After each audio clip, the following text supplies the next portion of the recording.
Hello po mga kaprops, dito tayo ngayon sa isang property na for sale. Ito ay matatagpuan natin sa bayan ng Kalawan, Laguna. So ito po yung kalsada mga kaprops, bagong gawa lang yan. Ang distansya nito sa provincial road ay nasa 4 minutes drive lamang po.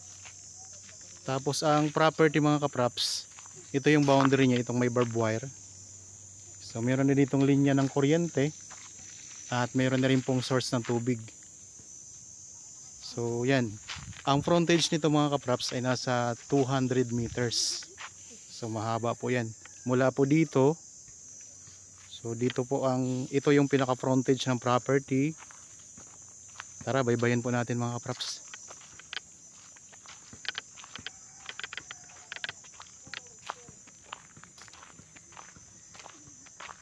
Yan po ang mga tanim niya. Mayroon ding mga tanim na mga lansones.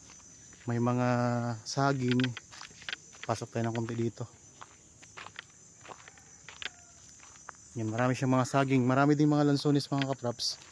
So konting tabas lang nito ay mas lalong makita natin ang ganda ng property.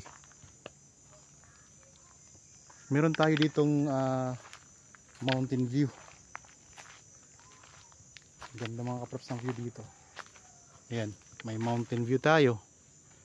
Tapos po, ayan ang inyong katabing property. Ayan, meron na ditong mga property na dinidevelop na at saka may for develop pa. Meron din pala ditong puno ng mangga.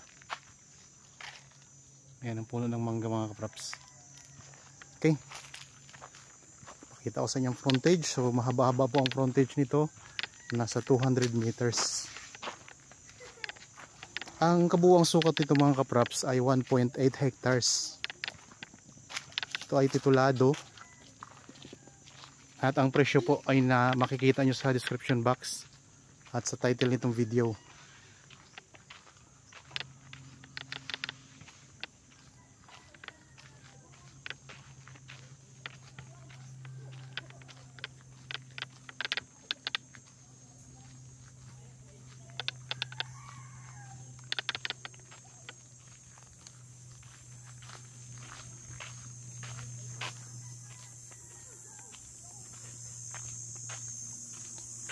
Talagang ang haba ng frontage mga kaprops. Kung sakaling magiging interested kayo sa property na ito, yan lang po ang mga contact details namin. Meron tayong cellphone number, Viber, Facebook Messenger, mayroong WhatsApp,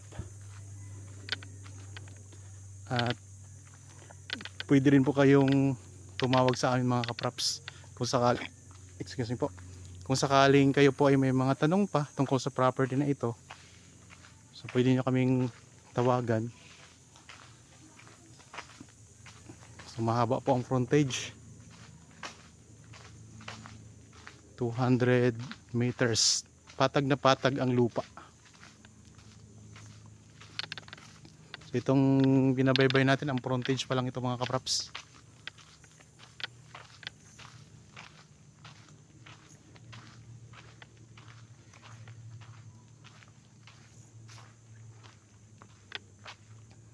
Hanggang doon po sa may kotse. So may kasama pala kami ngayong buyer mga kaprops, yung nakasakay doon sa kotse na yun, yung pinakadulo nitong frontage.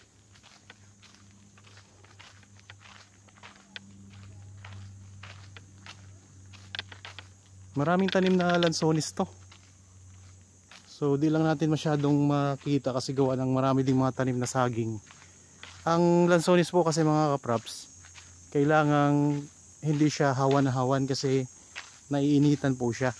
Kaya karamihan po kung makakita kayo ng mga lansones, nasa ilalim po siya ng mga puno. Pwedeng puno ng saging kagaya po nito. Kaya kapag ganyan po ang mga lansones, maganda po ang tubo nila. Hindi sila masyadong naiinitan. At maganda po silang mamunga kapag ganyan. Lalo na pag inalagaan yan. Yan. Ang frontage nito mga kaprops, mula doon sa pinanggalingan natin hanggang doon sa kotse na yan. So kasama po namin yan. Yan po ang buyer na kasama namin dito sa pagpunta sa property.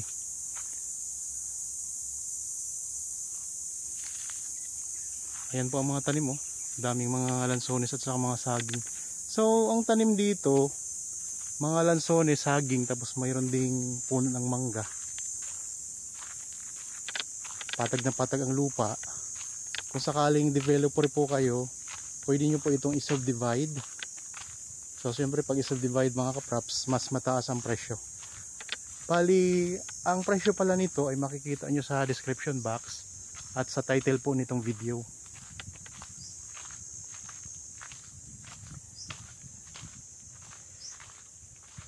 So nandyan din po ang mga ibang detalye sa description box. Kung sakaling may kulang pa dyan at gusto nyo pong magtanong, ay pwede naman po kayo magtanong sa mga details ng contact namin. Okay, pasok tayo dito ng konti para makita natin ang loob.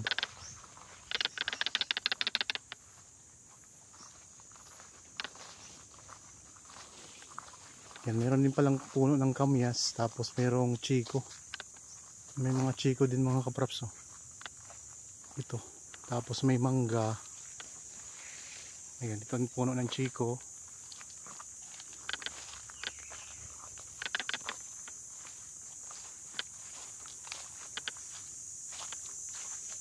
Ito naman ang puno ng mangga. Marami na ring bunga. Yan. Meron din ditong puno ng avocado.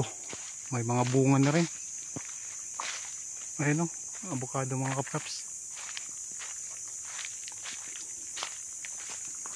Mga guyabano, may guyabano din pala.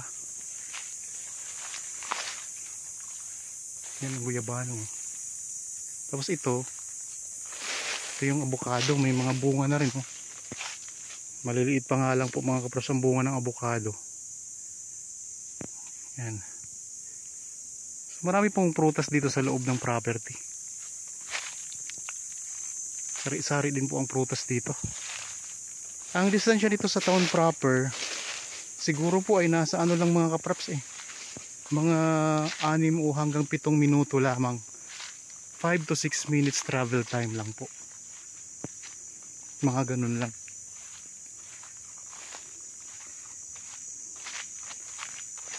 Kasi ang ano nito, ang distansya naman sa provincial road ay nasa kulang-kulang 4 na minuto lamang.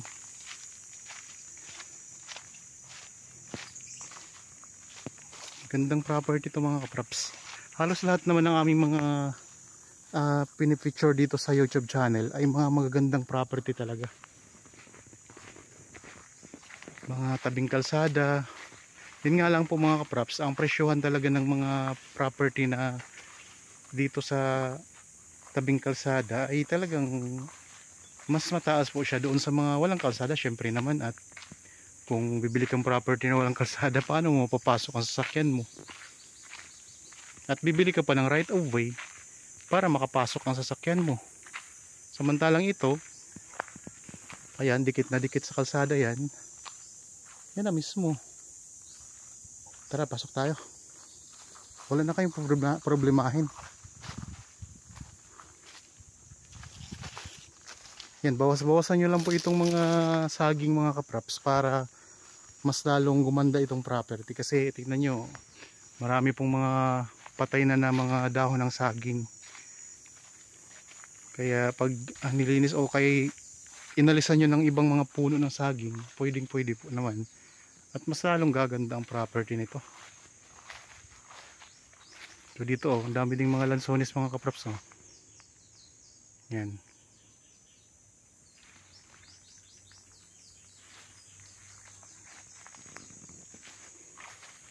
So pahaba ang ano niya, ang lupa, kasi ang frontage mahaba, 200 meters ang frontage.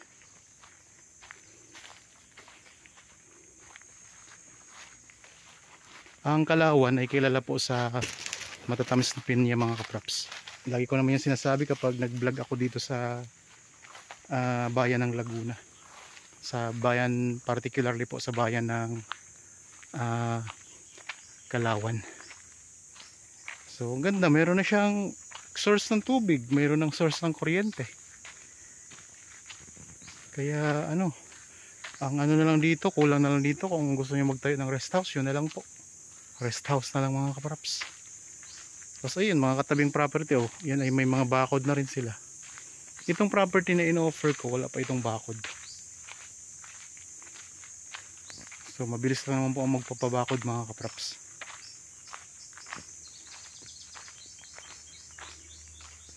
So medyo umano siya, medyo nagko-curve siya dito. Tingnan mo. Nagko-curve siya dito mula dyan. Curve po siya, pag ganun. Tapos pagdating doon, pa-curve naman po siya. So ganun ang ano ng lupa mga kapraps, korte.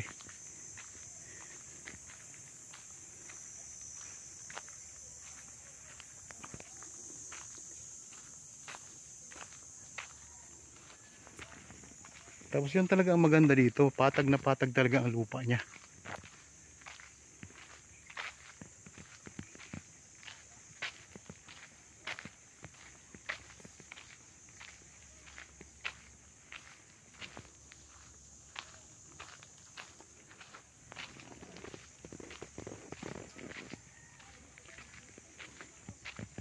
Tapos kung gusto niyo pong ano, mga property ba na may hinahanap pa kayong ibang uri ng property, ibang sukat, mayroon pa tayong mga nakapost dito sa channel.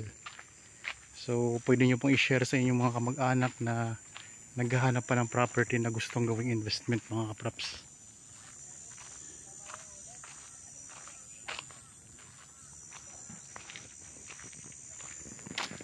Puntahan natin dito ang pinakaloob-looban.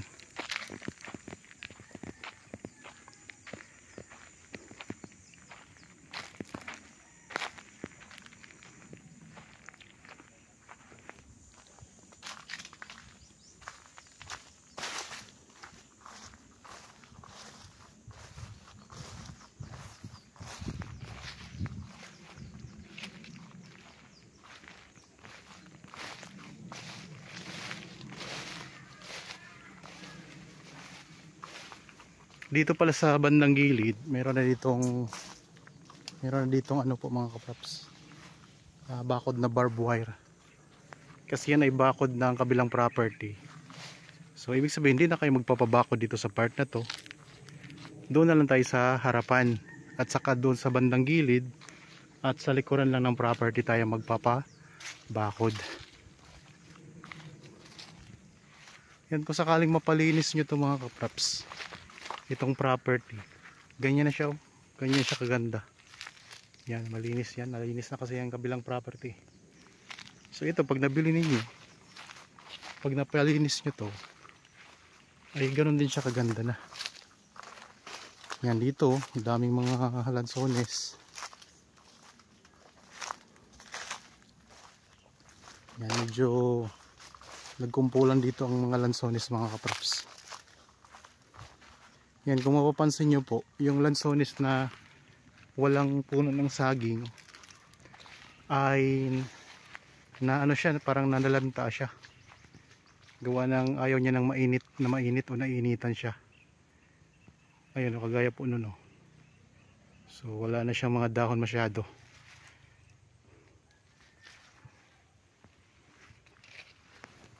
So ulitin ko lang mga kapraps, ang property na ino-offer ko sa inyo ngayon ay isang farm lot na mayroon itong kabuuang sukat 1.8 hectares dito sa bayan ng Calauan, Laguna.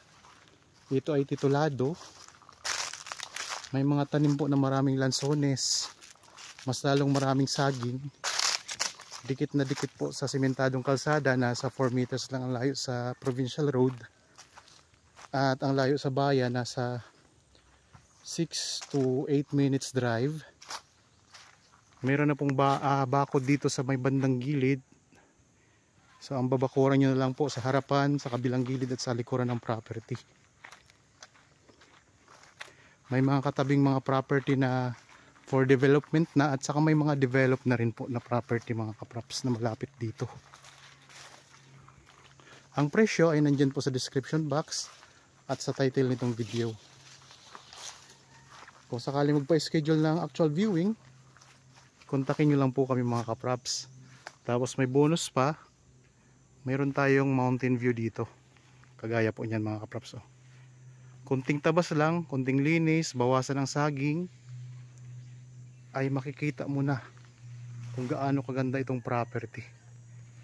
So may source na po ng tubig at kuryente. Malakas po ang signal ng iba't ibang network. Mayroon ding puno ng mangga sa may harapan. So magandang property mga kapraps. Pasok na pasok yung sasakyan dito. Kaya ano pang hinihintay nyo? Kung nagustuhan nyo itong property ay bilhin nyo na po. Okay, sana nagustuhan nyo po ang property na in-offer ko sa inyo ngayon. Para po sa mga bago pa lang sa aking channel at napadaan lang dito sa aking channel, huwag nyo pong kalimutang mag-subscribe at pindutin na rin po ang notification bell para maging updated kayo sa property na i-offer ko sa inyo. Lagi po tayong mag-iingat at God bless po sa ating lahat mga kapraps.